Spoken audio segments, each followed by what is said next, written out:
Habrá que explicar lo que es una transparencia. Bueno, el Marruecos auténtico siempre será el de Paramount. Sí, hombre, claro. Y Casablanca auténtica será la de Warner, mucho más que cuando vas a Casablanca. Pero es que no pues explica lo de la transparencia, que habrá mucha gente de los que nos escriben. No, hombre, tú que acabas de trabajar con Bueno, ella. no, la transparencia... Que hay varias en esta película. No, es que hay, en todas las películas de esta época, bueno, es que pues, la transparencia es simplemente en una escena donde se ve el exterior, pues como lógicamente se hacen en estudio, a través de un truco que es una proyección sobre una pantalla que está en el exterior, pues todo lo que ocurre en el exterior no se ve a través de una retroproyección proyectado sobre una pantalla. Es decir, que por ejemplo, por poner un ejemplo de Casablanca, cuando están sentados a la puerta del café de Rick, Claude Rains y Humphrey Bogart al principio de la película, y hay un plano en que se ve casi el aeropuerto, que pasa el avión por encima, evidentemente eso está rodado en un estudio, ellos están sentados en el estudio, y lo del aeropuerto y lo del avión es una magnífica transparencia que ha sido rodado previamente y que luego ha sido reproyectada por detrás y produce ese efecto de una realidad mágica, porque nunca es la realidad misma. Pero una realidad más real que la realidad que no fuera mágica. Exactamente. Porque por esta película, que además, y ya solo creo que hemos olvidado una cosa, que es el fluido que abastece cada secuencia, el ritmo, el montaje que tiene, que es un montaje prodigioso también, de Owen Mars y de Donald Siegel, que luego sería un maravilloso director. Si todas las semanas es difícil elegir un momento en esta película, ¿cuál sería el momento que tú elegirías? Llena de tantos momentos magníficos. Es que esta es la película de los momentos. A mí me parece que esta es la película de los instantes y de las frases y de las réplicas y de las miradas. Yo, por poner alguna que sea muy cinematográfica en el sentido casi técnica, una de las cosas que más me gustan de esta película es la utilización de los primerísimos planos de Ingrid Bergman. O sea, en la película hay muchos primeros planos, que está Ingrid Bergman cortada por aquí, tal. Pero hay muy pocos momentos, me parece que son 6 o 7 a lo largo de la película, en que Curtis fotografía a Ingrid Bergman en un primerísimo plano, lo que nosotros llamamos un primerísimo plano. Y la utilización de los primerísimos planos, y por poner un par de ejemplos, es cuando por primera vez canta Sam la melodía del Tiempo pasará, primerísimo plano de Ingrid Bergman, con esos ojos acuosos, que yo no sé de dónde sacaban la luz para iluminar esos ojos. Luego el rostro de Ingrid Bergman cuando aparece Humphrey Bogart y por primera vez se enfrenta con él y hay un juego de 2 primerísimos planos de los dos. A mí esos son los momentos que me parecen... Unido a la música. Unido a la música. Claro. Y luego lo utiliza más veces, porque el primerísimo plano de Ingrid Bergman lo utiliza todavía alguna vez más con Bogart y con Henry en 2 momentos en que les está diciendo a los dos que los quiere. Y en esos momentos, cuando se lo dice a Paul Henry antes de ir a las reuniones clandestinas y cuando se lo dice en la recámara, digamos, del café a Rick, también hay otros 2 momentos de primerísimos planos que, aparte de toda la belleza de Bergman y toda la expresividad que tienen esos primerísimos planos, es que está también toda la ambigüedad, porque nunca sabes exactamente si esa mujer es sincera o no es sincera, si lo dice de una forma o lo dice de otra, y sobre todo esos ojos. Digamos que serían esos primeros planos al viejo estilo de Lagarbo, de Marlene Dietrich, sí. en ese tipo de cine tan cuidado. Y en la película yo creo que estos primerísimos planos, no confundir con un primer plano, hay 6 o 7, luego hay uno al final, muy importante, claro, que a mí eso es lo que más me gusta de la película, por decir algo. ¿Y para ti, Juan? Pues yo, para compensar, me quedo con Bogart, aunque podía haber dicho de esos momentos que dice Antonio.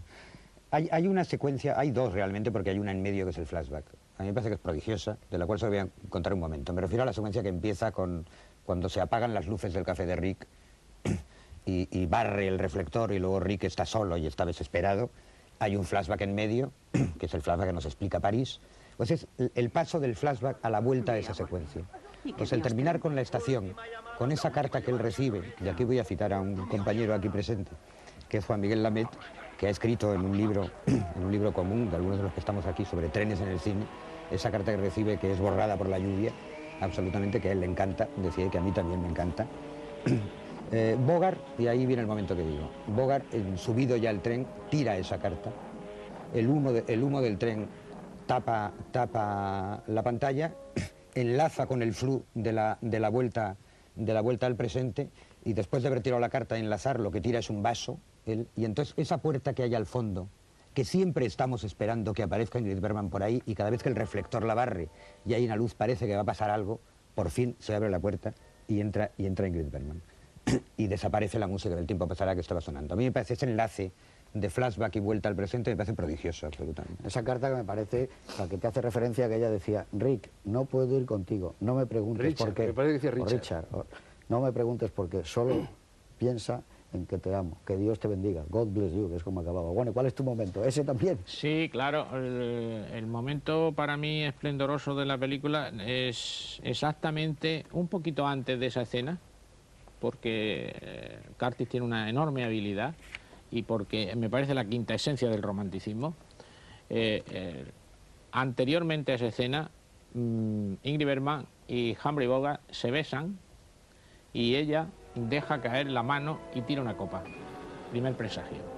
El plano siguiente, han quedado citados a las 5 menos cuarto. El plano siguiente es un plano general de la estación lloviendo donde pone 5 menos 5. Ese plano donde está lloviendo es un segundo presagio. No, todo el mundo sabe que no va a ir Ingrid Bergman. Ha tirado la copa y encima la estación está triste.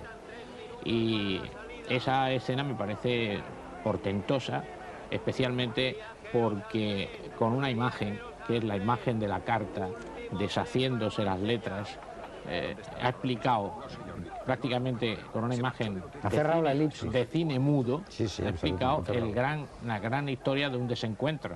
Me parece que no se puede decir más cosas simplemente con el agua cayendo y borrándose las letras. Yo creo que es evidente que Curtis era un excelente director. Pues a mí si yo tuviera que elegir, yo elijo La despedida con sombreros envuelta en la niebla. La he visto muchísimas veces. Yo creo que si no llevaran sombreros los tres, esa escena no era igual.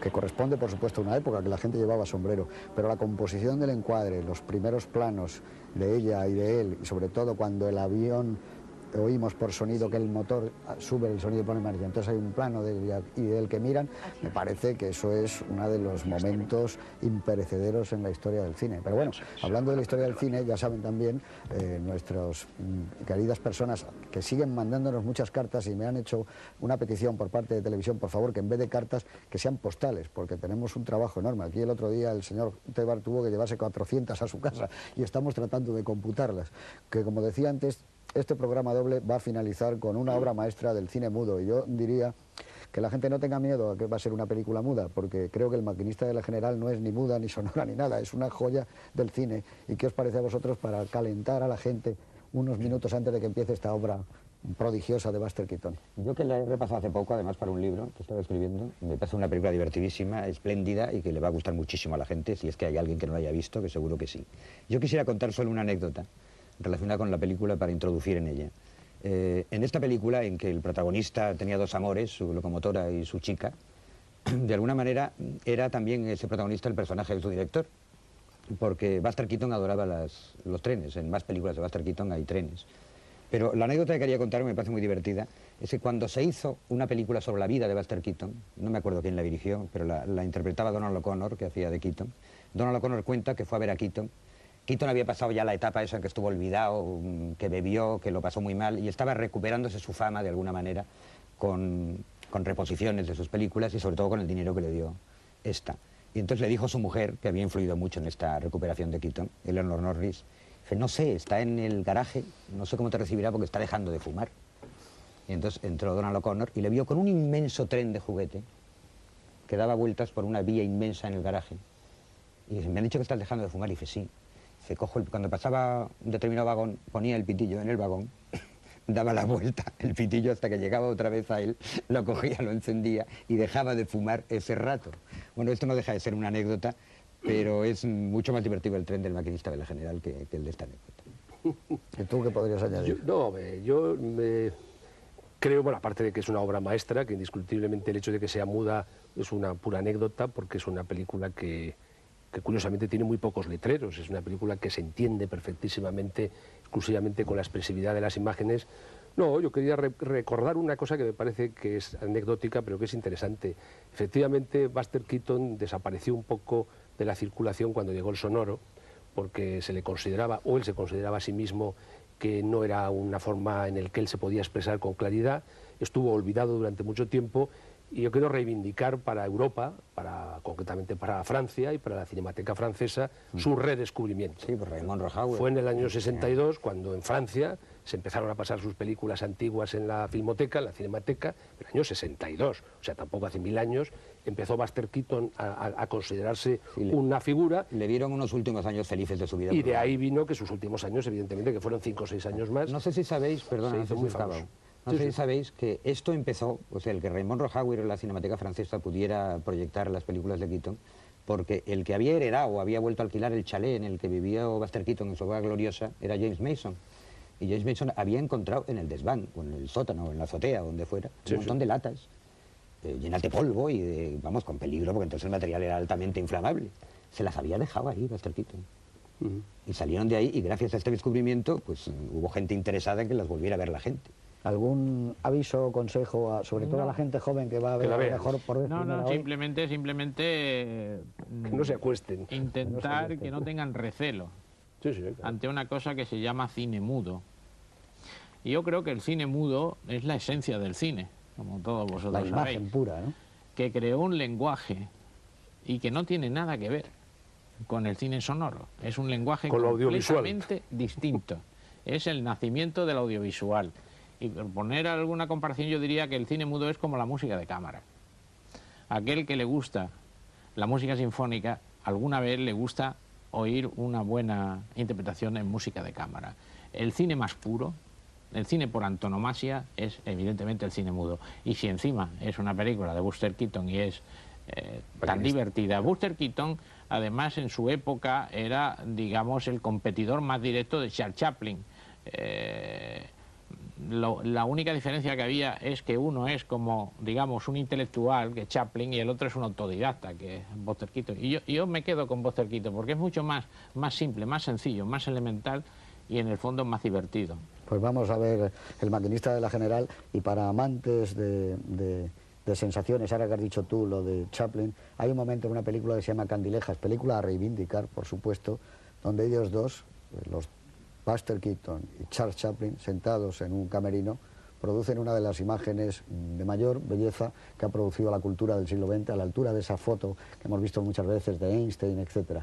En cualquier caso, es la obra de un genio y probablemente su mejor película.